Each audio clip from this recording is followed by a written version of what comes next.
Hey ladies, I am back. Okay, so I don't know what I'm going to do with this video, if I'm going to make it part of a bump date or not, because I still haven't done a bump date. I'm sorry. But I am leaving my maternal fetal medicine appointment. So these are the same folks who will take over my OB care. So this is my high risk OB. So I saw Dr. Dixon. Everyone was really nice and kind and smiley and helpful and all of that. And best of all, I got ultrasound pictures. Yes, look at Gummy Bear. Look at him with his arms. Oh, and he was just moving around and everything. Now I'm gonna say that I'm now calling baby G by gender, because hopefully by the time you see this, I will have published the gender reveal. So hopefully we'll see how it goes. Oh, I got something's going on in my eye. I don't know if I got an eyelash or something in there. But anyway, I was also able to get video so you can see him moving and everything. Hopefully you saw that on the way in. Or actually I can play the video here, wherever I'm gonna put it. Let's just say here so it can be bigger. Let's take a look at baby G moving around and stuff.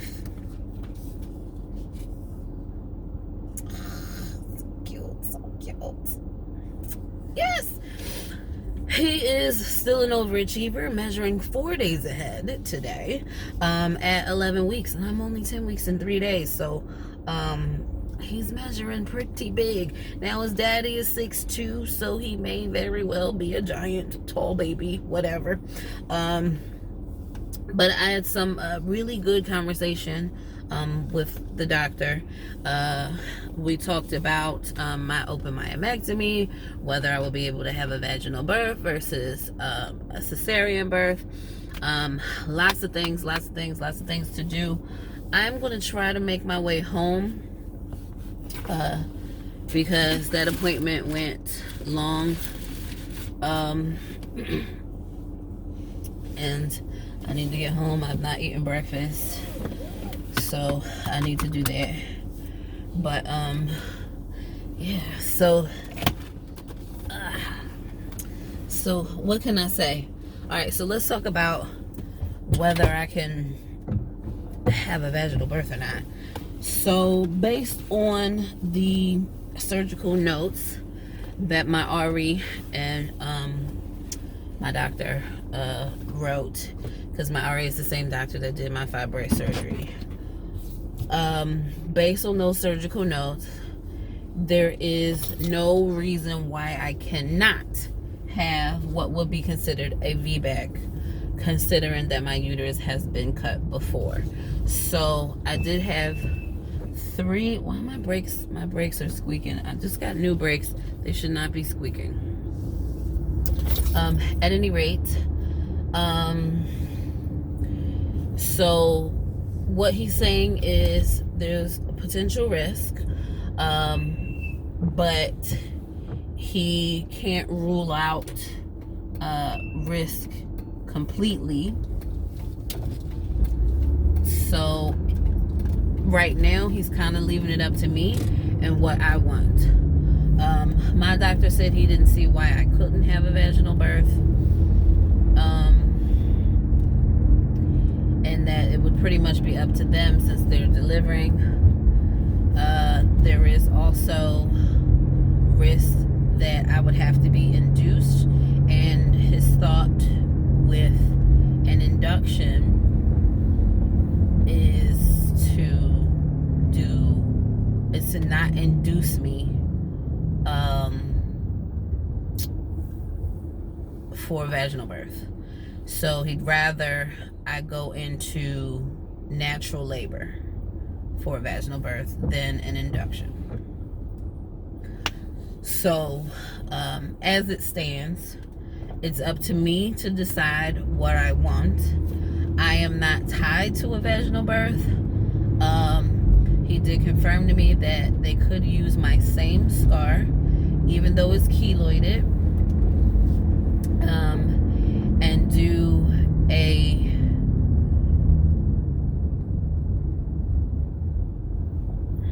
make sure I go the right way. Yes, I need to go left. He said I could have a vertical. They could reuse my same scar from my myomectomy, even though it's keloided. That they would do a revision on that. So I'm trying to make sure I'm going the right way. I'm sorry, y'all. Because I don't know my way around here. I want to make sure I don't miss my turn. But I think I'm going the right way.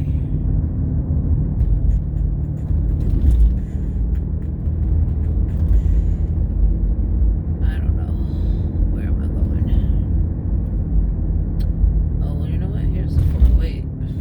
So it doesn't matter. I won't be taking the same route I got home. I'll be going right home, right here.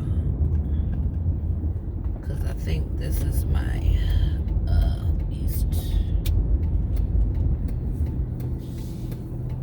Yep. That's my east. So I know where I'm going now. Okay.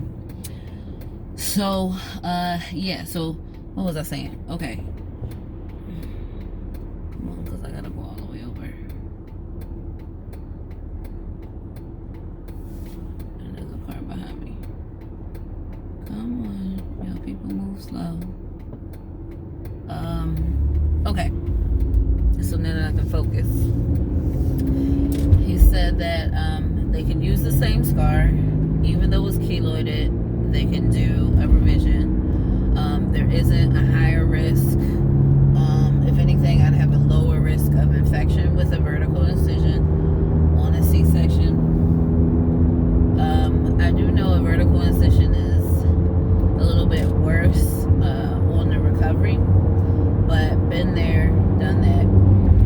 He said there's probably a little bit worse on the scar because of the pressure, I guess, there, but it wouldn't be a big deal for them to use the same scar and just do a revision there. And then he said, well, we might have to make it a little bigger. And I said, well, it comes all the way up to my belly button, so I don't think we'll be making it bigger. He said, yeah, that's big enough. But yeah, so he said it's in the perfect position to get a baby out. So no reason why they could use it. And he didn't feel like they should cut me transversely to put a second scar out there. So with all of that out of the way, the thought is, basically, what do I want? So I would like a vaginal birth and not have to be in the hospital for the extra days. Also be able to lift my baby because I will need a lot more help after a C-section. So I really would prefer a vaginal birth, but again, I'm not tied to it. So I think what I will end up doing is just basically saying, let's try for a vaginal birth and see how it goes. And then we'll just be flexible because this baby's already measuring 4 days ahead. I'm sorry that things are really bouncy. Let me rearrange this here so it's not so bouncy. The baby's already 4 days ahead, so he's already a big baby. And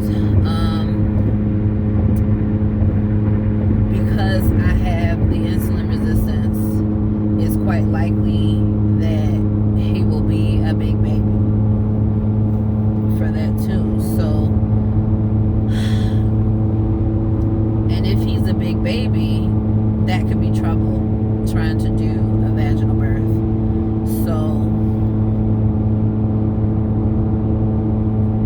we may have to switch to a C-section. We just have to wait and see how it goes. Also, he doesn't really want me to go past 38 weeks based on my age, I knew that was going to be typical. So with 38 weeks, if I don't go into labor 38 weeks, I will definitely have a C-section because he doesn't want to induce labor with my uterus. So there's that. So that was a bit of a discussion.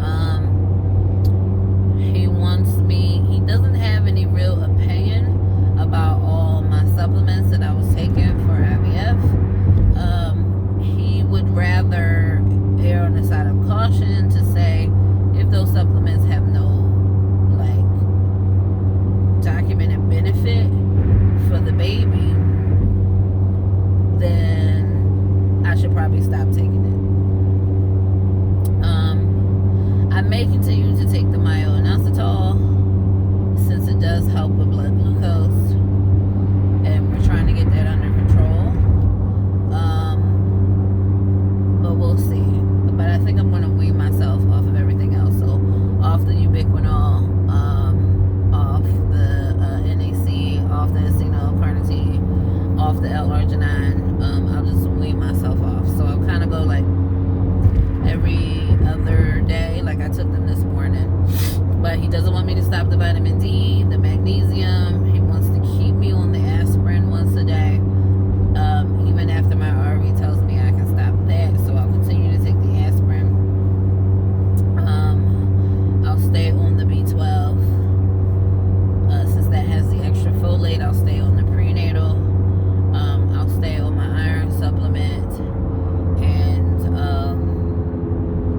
so the PQQ, ubiquinol, all the other stuff. I didn't mention my probiotic. I forgot the probiotic, but that's okay. I'm sure it's fine that I'm taking a probiotic. So that's good with that. I already have the ultrasound. They did do transvaginal because of the scarring. She did try the abdominal, but I guess because of the scarring, they just decided to go with the transvaginal because they can see better, and that's fine. And she did not see my SCH at all, and in the images he did not see the SCH at all, and it wasn't very big to begin with, but it looks like it may have resolved. So that's fantastic. I have had next to no spotting. I was having some brown spotting, but I've had like next to no spotting, so that's good. I can move this up now. Then I'm off the highway. And I guess I could. It's a red light, so a red arrow, so I shouldn't go. I'm not gonna go. But yeah, so the SCH appears to be resolved. Baby looks great. I don't know what the heart rate was. They didn't tell me, but he was in there moving around. They were saying he was a little too wiggly, trying to measure the heart rate and stuff. They didn't play the heartbeat, so I didn't get to hear it. But that's okay because I heard it a couple days ago when I used my home Doppler. Yep. So I've been using my home Doppler. That's the third time I found the baby on the Doppler. So I didn't know if they would do a scan or not today, or if they would do a scan when I met with the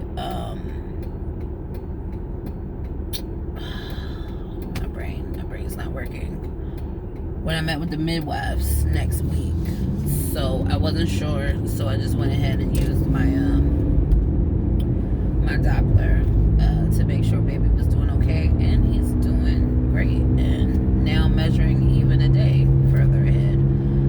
So he's growing really fast. But she did kind of measure him like from his feet. I don't know that she really measured him from rump. So I don't know. Everybody measures differently, but he was measuring at 11 weeks today, and again I am 10 weeks and 3 days. So baby G is apparently doing awesome. From his size, they said you know, everything looks normal now. Of course, they went over all the risks and all that great stuff. So, amongst everything, I have to do a 24-hour urine test. I have to do, they will refer me to an ophthalmologist to get my vision checked, since it's been a long time since I've had my vision checked. So I have to do that. I have to have an EKG to check on my heart, make sure my heart is doing good. I have to go to diabetes education, so I'll be doing that next week.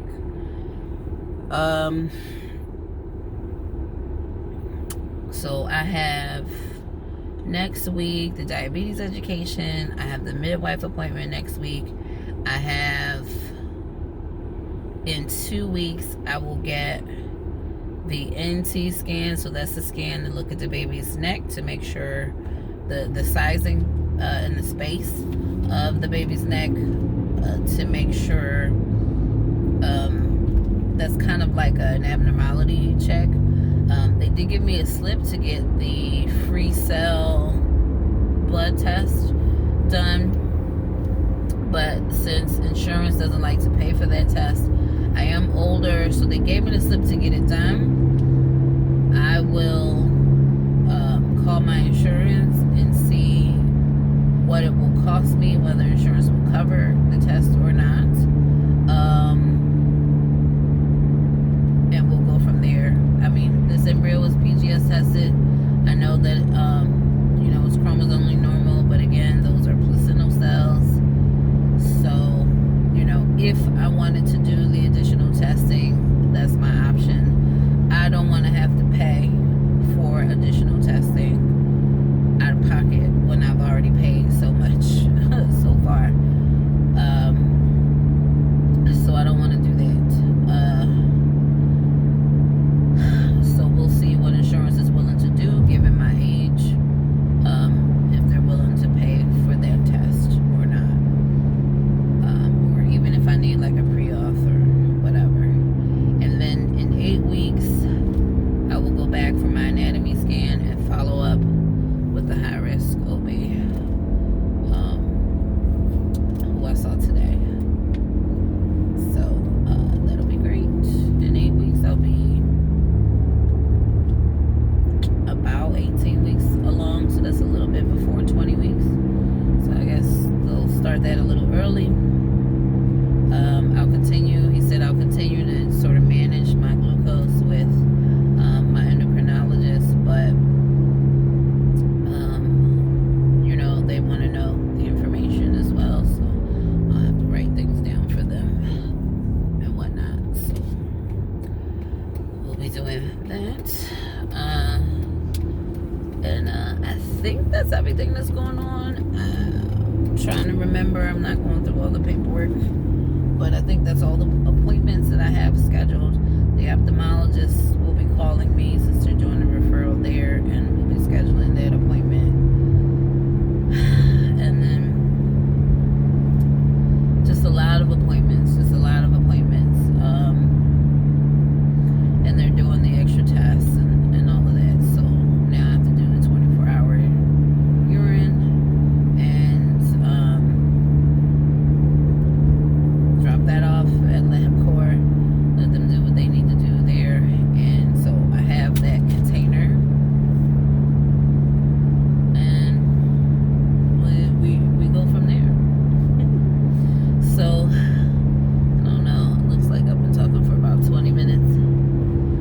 So that's what's happened today. Lots going on. I got to see baby G and him moving around and kick his little legs and move his arms and all that great stuff. And I love these ultrasound pictures. These ultrasound pictures are like awesome. They're like so big and glossy. And it just, yeah, everything's great. Great. Everything is awesome. And I'm so glad to hear that my SCH seems to have been resolved since they couldn't see it. And it's possible that it's still there because she was doing the transvaginal and the SCHs do appear smaller on transvaginal, so it's possible it's still there. It's just really small. And I don't see my RE again until next Monday. So hopefully he will agree that the SCH is gone and I can breathe a lot easier with this air pregnancy. So I am going to get this baby some food because I am hungry. And he did tell me he didn't want me to gain no more than 20 pounds based on my weight. He did also say that I am a good diabetic. So I'm not like high risk diabetic based on where my numbers and everything are now. They just want to watch it closely. I'm based on my age, my history of hypertension, the fact that I have glucose. He did say that my renal activity is slightly elevated. So they want to watch my creatinine pretty well. So you know, I know that my renal activity has been poorer. It's gotten better over time. So he was just like, you know, did anybody ever mention that to you? No one's mentioned it recently. I think because it's gotten better over time, and I think, you know, I just need to drink more water. I don't drink water like I should drink water. So, you know, I'll try to do better, but nothing is like at a dangerous level. Everything is pretty much great. But there are just some things that they just want to keep an eye out for, and especially with my glucose right now. He said my A1C, where it is, they really just like to see it under 8. You know, he said, you know, you're kind of diabetic, not exactly. He said you probably have a touch of diabetes or whatever, but we're managing that. My cholesterol is a little high, but they can't do anything about that because there's no cholesterol medicine that they can prescribe in pregnancy, or that is essentially safe in pregnancy. So there's that. So sorry, I'm running out of gasoline. It seems like always, but yeah. So far, so good. I was a little worried, and so glad to see my little bean today. From what I can tell, I don't get on the scale every day. I do get on the scale every Saturday. I should say I have been getting on the scale every Saturday, and I have not gained any weight. I have not lost any weight. I'm pretty much staying within the same like 3 pounds ish. So not much is changing there. I'm hoping when I can wean off these hormones that my weight will start to come down. Since I won't be on these hormones, I believe they're preventing me from losing weight right now. I believe they're also kind of messing with my blood sugar levels as well. My blood pressure is great and controlled. I was happy to see that. But of course, I've got a history of hypertension, so you know, of course, they want to keep that up. Minding the signs of preeclampsia and all of that great stuff. Making sure my blood pressure stays where it should stay. I have to take it every day, and make sure that it stays under 165 over 110. And other than that, I have a lot of homework. And now that I'm home, I can take a look at this. So this is the diabetes education. This is the no, actually this is the EKG, which I have to figure out where to go get my EKG, probably a scan in place. I have to go to the ophthalmologist, so there's a script for that. This is my 24-hour urine collection.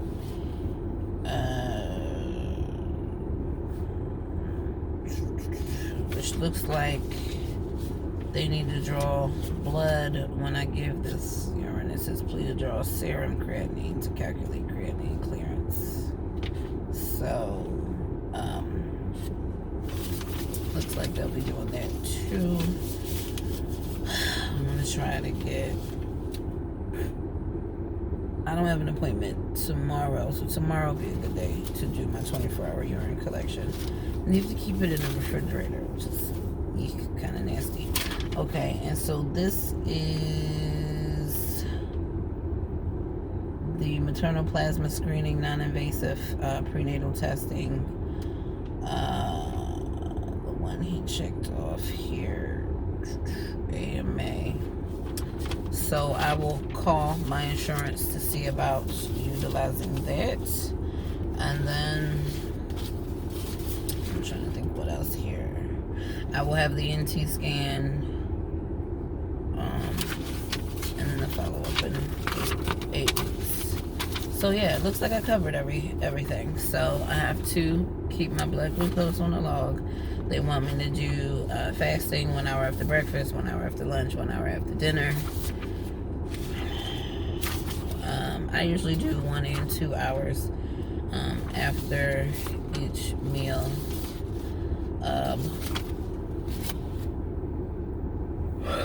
And sometimes 3 hours, because my glucose tends to go up in the second hour. So, and then come down in the third hour. My fasting is not at goal yet. They want my fasting glucose to be under 95. I'm not hitting that goal. My fasting glucose is typically high. And then I'm trying to think what else.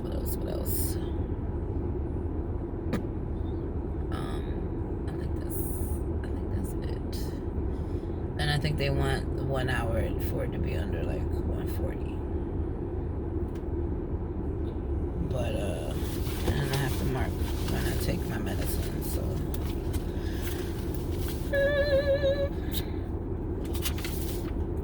anyway, they don't have a provider ID with LibreView either. So, but yeah, so that's everything. I have a lot of homework. A lot to do. My little doctor is cute as well, so that helps. He's cute, and everybody says he's really nice and really good. So even the ladies in the office seem to like him a lot. So that's good. And I've got these great ultrasound pictures. So these are so huge compared to what I was getting at my RE's office. These are huge. Look at the little arms. I can't wait. Oh, I can't wait. Dish baby. Now he still has a yolk sac, but the yolk sac is steadily disappearing. I guess it'll go away. They were able to see my placenta, my ovaries look good, and they just could not find that SCH anywhere. And I was able to record things, which you guys got to see. And I'll put up another little one right here from, he's like moving around and stuff. I'm so excited. I'm so excited now. I'm so excited now.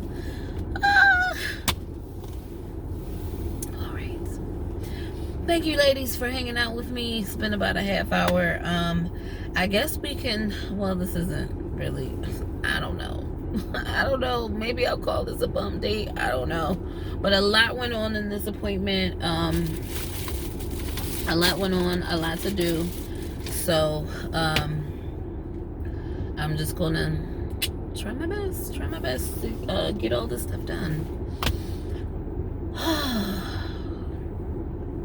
Alrighty.